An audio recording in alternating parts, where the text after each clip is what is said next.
آج کے موضوع کے حوالے سے علامہ صاحب ہمیں اپنا مستفیض فرمائیں گے اپنے مواعظ حسنہ سے۔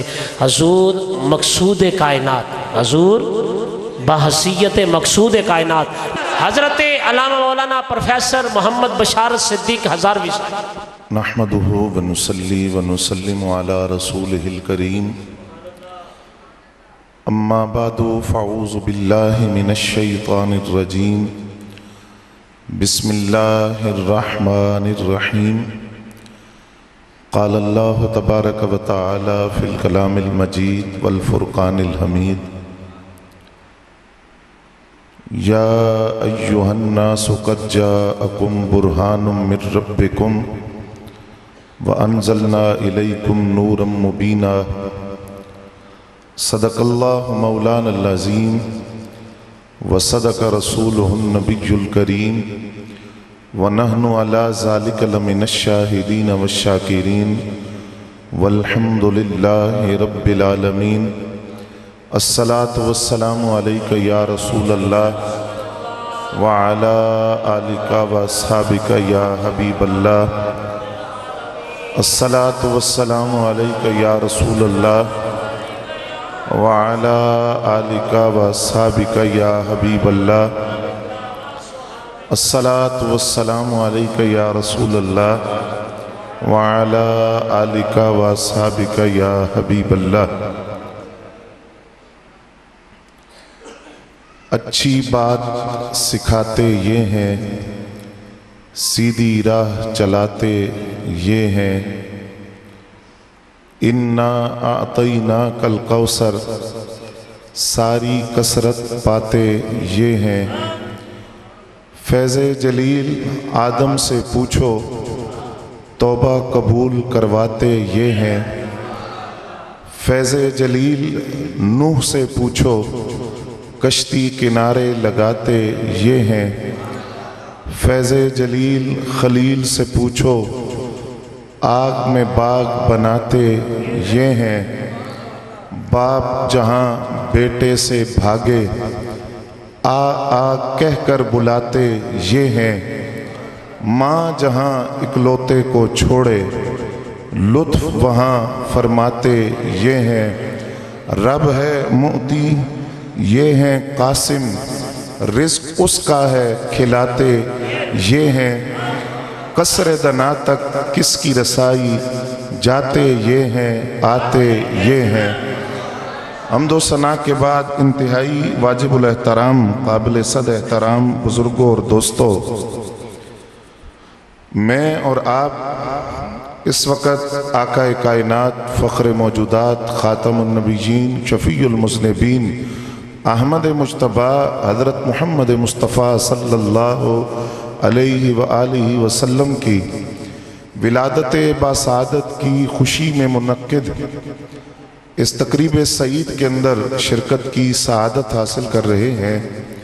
سٹیج پر بزرگ علماء سادات جلوہ فرما ہیں، سب کی بارگاہ کے اندر عقیدتوں اور محبتوں برا سلام پیش کرنے کے بعد مجھے جو موضوع حکم دیا گیا، آقا کریم صلی اللہ علیہ وآلہ وسلم بحیثیت مقصود کائنات،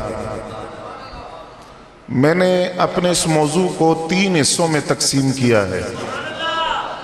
وہ اس لیے کہ تاکہ ایک دلچسپی بھی برقرار رہے اور آپ کو بات سمجھ بھی آ جائے، اور اس کے ضمن میں جتنی باتیں ہیں ان کا خلاصہ میں آپ کے سامنے رکھ سکوں۔ سب سے پہلی بات یہ کہ حضور صلی اللہ علیہ وسلم مقصود کائنات ہیں، تو اس پر دلیل کیا ہے، قرآن سے بھی اور حدیث سے بھی۔ دوسرا حصہ میری گفتگو کا کہ ایسا ہو نہیں سکتا کہ کائنات موجود ہو اور مقصود کائنات موجود نہ ہو۔ اور تیسرا حصہ میری گفتگو کا یہ ہے کہ جب وہ وجہ تخلیق کائنات بھی ہیں اور مقصود کائنات بھی ہیں، تو ایسا نہیں ہو سکتا کہ کائنات اپنے مقصود کو پہچانتی نہ ہو۔ تو بس یہ 3 حصے میری گفتگو کے میں اپنی وقت میں رہتے ہوئے آپ حضرات کے سامنے عرض کروں گا۔ یہ موضوع تھوڑا مشکل ہے، لیکن میں نے کوشش کی ہے کہ آسان کر کے آپ حضرات کے سامنے میں اس کو پیش کر سکوں۔ سب سے پہلی بات تو یہ یاد رکھیں، حضرت ملا علی قاری رحمۃ اللہ علیہ فرماتے ہیں کسی شخص کا ایمان اس وقت تک مکمل نہیں ہو سکتا جب تک کہ وہ یہ عقیدہ نہ رکھے کہ ظاہری محاسن ہوں یا باطنی خوبیاں ہوں، حضور صلی اللہ علیہ وسلم سے بڑھ کر کائنات میں نہ کوئی آیا ہے نہ قیامت تک آئے گا۔ تکمیل ایمان کے لیے یہ عقیدہ رکھنا ضروری ہے۔ اور دوسری بات آپ فرماتے ہیں یہ عقیدہ بھی رکھے کہ اللہ تعالیٰ نے اپنی محبوبیت کی مسند پر ایک ہی فرد کو بٹھایا ہے، اور اللہ کی محبوبیت کی مسند پر جو جلفہ فرما ہے وہ آمنہ کے لال تاجدار ختم نبوت صلی اللہ علیہ وسلم کی ذات ہے۔ آپ کا مقام کیا ہے، رفتیں کیا ہیں، عظمتیں کیا ہیں؟ غالباً میں پہلے بھی یہاں یہ بات عرض کر چکا کہ کائنات انسانیت میں کوئی ایسا ترازو آج تک بنا نہیں اور کوئی ایسا پیمانہ آج تک ایجاد نہیں ہوا جو یہ بتا سکے کہ مقام مصطفیٰ صلی اللہ علیہ وسلم اور آپ کی رفتیں اور آپ کی عظمتیں ان کی انتہا کیا ہے، کیونکہ کائنات تو ابھی ابتدا پر غور کر رہی ہے۔ حضرت بایزید بسطامی رضی اللہ تعالیٰ عنہ کا وہ قول جو آپ نے لکھا، آپ سے سوال ہوا کہ حضور صلی اللہ علیہ وسلم کی عظمت، آپ کی رفت، آپ کا مقام، آپ کا مرتبہ، اس کی انتہا کیا ہے؟ حضرت بایزید بسطامی اب کوئی عام شخصیت نہیں جن کی قبر پر داتا صاحب سوالی بن کر جاتے ہوں اور اپنی حاجتوں اور سوالات کو لے کر جس صاحب مزار کے پاس جاتے ہوں اس کو بایزید بسطامی کہا جاتا ہے۔ اور حضرت جنید بغدادی سید الطائفہ جس شخصیت کے بارے میں یہ کہیں کہ بایزید کا مقام ولیوں کی مجلس میں وہ ہے جو فرشتوں کی مجلس میں جبریل امین کا مقام ہے۔ حضرت بایزید بسطامی رضی اللہ تعالیٰ عنہ سے پوچھا گیا کہ بتائیے مقام مصطفیٰ صلی اللہ علیہ وسلم کی انتہا کیا ہے؟ آپ نے فرمایا کہ تیری عقل میں اتنی وسعت ہے، تیری عقل میں، فراست میں، دانائی میں اتنی گنجائش ہے کہ تو عظمت رسول صلی اللہ علیہ وسلم کو سمجھ سکے۔ فرمایا سن، تو انتہا کی بات کر رہا ہے جبکہ میں یہ کہتا ہوں کہ اس کائنات انسانیت میں ایک عام بندہ اس کے مقام کی جو انتہا ہے وہاں سے مومن کے مقام کی ابتدا ہے۔ جہاں مومن کے مقام کی انتہا ہے وہاں سے صالح نیک مومن کے مقام کی ابتدا ہے۔ جہاں نیک مومن کے مقام کی انتہا ہے وہاں سے شہید کے مقام کی ابتدا ہے۔ جہاں شہید کے مقام کی انتہا ہے وہاں سے مجتہد کے مقام کی ابتدا ہے۔ جہاں مجتہد کے مقام کی انتہا ہے وہاں سے اوتاد کے مقام کی ابتدا ہے۔ جہاں اوتاد کے مقام کی انتہا ہے وہاں قطب کے مقام کی ابتدا ہے۔ جہاں قطب کے مقام کی انتہا ہے وہاں سے غوث کے مقام کی ابتدا ہے، اور جہاں غوث کے مقام کی انتہا ہے وہاں غوث اعظم کے مقام کی ابتدا ہے۔ جہاں غوث اعظم کے مقام کی انتہا ہے وہاں تابی کے مقام کی ابتدا ہے۔ جہاں تابی کے مقام کی انتہا ہے وہاں صحابی کے مقام کی ابتدا ہے۔ پھر صحابہ کرام میں بیت رضوان والوں کو فضیلت ہے۔ بیت رضوان والوں سے اوپر وہ صحابہ ہیں جو میدان احد میں جا کر غزوہ احد کے اندر شریک ہوئے۔ احد والوں پر بدری صحابہ کو فضیلت ہے، بدری صحابہ پر عشرہ مبشرہ کو فضیلت ہے، عشرہ مبشرہ پر حضور کے 4 یاروں کو فضیلت ہے، اور 4 یاروں میں یار غار، یار مزار حضرت صدیق اکبر رضی اللہ تعالیٰ عنہ کو فضیلت حاصل ہے۔ حضرت صدیق اکبر رضی اللہ تعالیٰ عنہ کا مقام جہاں ختم ہوتا ہے وہاں سے مقام نبوت کی ابتدا ہوتی ہے۔ جہاں مقام نبوت ختم ہوتا ہے وہاں سے مقام رسالت شروع ہوتا ہے، اور مقام رسالت کے اندر بھی اولو العزم رسولوں کو سارے رسولوں پر فضیلت حاصل ہے۔ اولو العزم رسولوں کا مقام جہاں ختم ہوتا ہے